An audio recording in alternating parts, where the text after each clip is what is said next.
Most parents don't really realize this, but a few everyday sentences we say without thinking can either strengthen a child's brain or quietly work against it. Not discipline strategies, not routines. Words. Seriously. The way you respond when your child cries, melts down, or makes a mistake is actually shaping how their brain learns to regulate emotions, handle stress, and build confidence.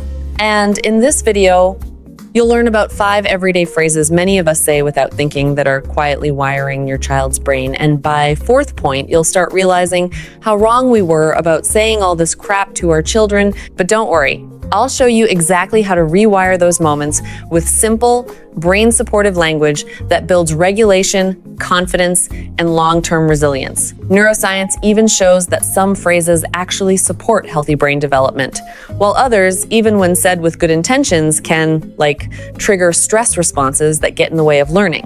Phrase 1, do it because I said so.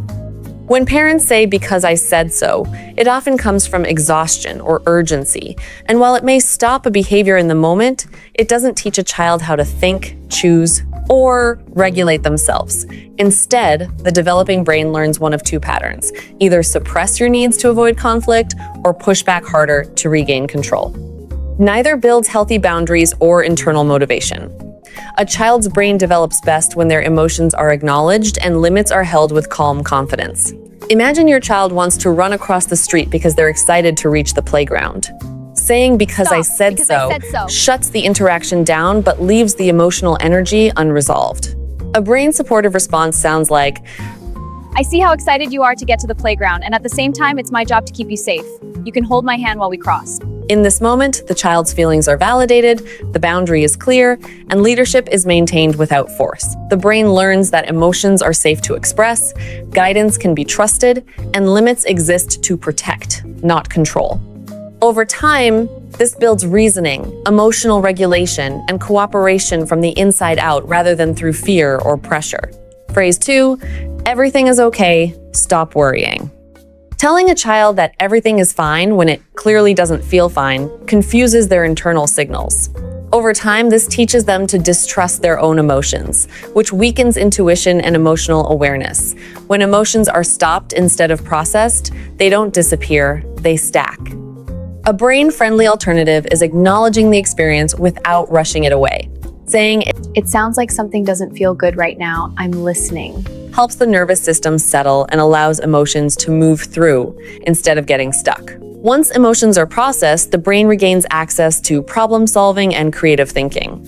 There's strong research showing that when caregivers validate a child's emotions instead of dismissing them, it literally changes how their brain learns to handle feelings and frustration. A 2024 study with preschool-aged children found that when parents acknowledged and accepted their child's emotions without judgment, those children showed higher levels of persistence on challenging tasks, compared to children whose emotions were ignored or dismissed. This suggests that emotional validation teaches the developing brain resilience and emotional regulation, not just comfort in the moment, but the ability to stick with something difficult later on. Phrase 3, you should be ashamed of yourself. When parents use language that implies a child should feel ashamed, the developing brain doesn't interpret it as guidance or motivation. It interprets it as a threat to belonging. Instead of learning self-discipline, the brain learns self-rejection. Shame collapses the line between behavior and identity. Teaching a child that a mistake doesn't mean they did something wrong, it means they are something wrong. Neurologically, this pushes the brain into threat mode, activating the stress response and shutting down the areas responsible for learning, reflection, and self-control. A brain in survival cannot grow. It can only protect itself.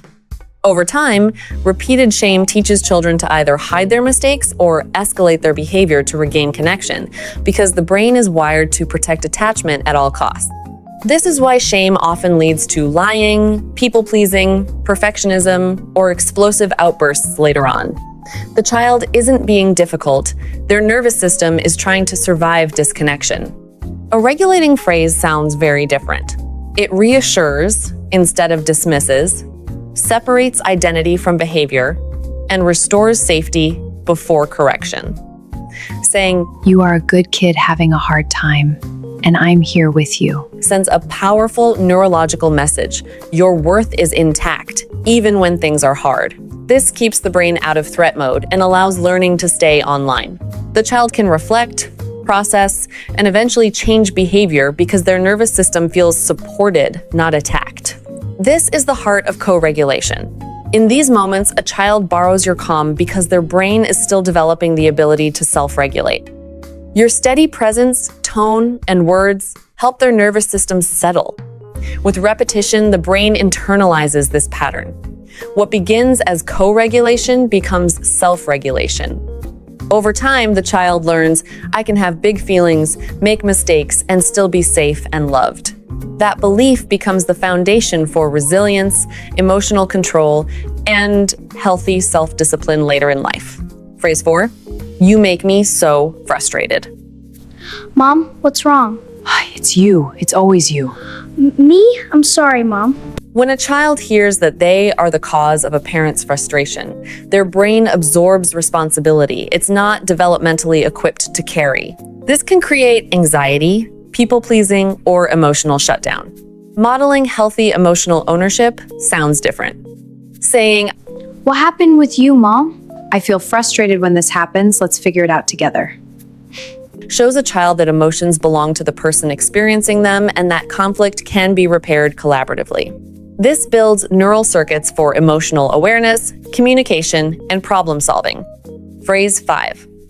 I love you, but I don't like you right now. Statements that separate love from liking a child blur emotional safety at the exact moment it's most needed. A young brain hears conditional acceptance, even if that's not what was intended. The brain thrives when love feels steady, even during correction. Saying I love you and I don't like this behavior right now protects attachment while still addressing the issue. This distinction teaches children that behavior can change without threatening connection, which strengthens resilience and emotional security. What this does for brain development over time. Over time, this kind of language changes the way a child's brain responds to stress, challenge, and emotion. Little by little, neural pathways for regulation, attention, and flexible thinking grow stronger because the brain isn't constantly being pushed into survival mode. What happens next is important. Children start to pause instead of react. They recover faster instead of spiraling. In real life, this looks like fewer emotional explosions and more ability to stay with something that feels hard. Eventually, self-discipline emerges, not because the child fears consequences, but because their brain has practiced calm, supported regulation again and again. And that matters, because what begins as co-regulation slowly becomes self-regulation. The bigger picture parents often miss. Here's the part most parents don't hear enough. This isn't about getting it right every time. Let's be honest, no parent does. What actually shapes the brain isn't a single sentence, it's the pattern over time. Day after day, small moments of connection, repair, and emotional safety add up. Even when you mess up, coming back and reconnecting still strengthens trust. That's huge. Kids don't need perfect parents, they need predictable ones who return, repair, and stay emotionally available. When you zoom out, these everyday interactions quietly shape how your child will handle relationships, stress, and setbacks later in life. The core takeaway. So here's the bottom line. Your words aren't just about stopping behavior in the moment. They're doing much more than that. They're teaching your child's brain how emotions work, how mistakes are handled, and whether connection feels safe when things go wrong. When you consistently use language that separates identity from behavior, allows feelings, and offers calm guidance, the brain stays open instead of defensive. At the end of the day, you're not trying to raise a perfectly behaved child. You're building a nervous system that knows how to regulate, reflect, and recover. And that foundation, built one ordinary sentence at a time, is what supports confidence, learning, and emotional health for life. So if you remember nothing else, remember this. The way you speak to your child today becomes the way their brain learns to speak to itself tomorrow. You don't need perfect words. You need safe ones, the kind that protect connection, allow emotion, and guide without shame. Try just one of these phrases the next time things get hard and notice what shifts, not just in your child, but in you. Because you're not just raising a child, you're shaping a nervous system, one sentence at a time.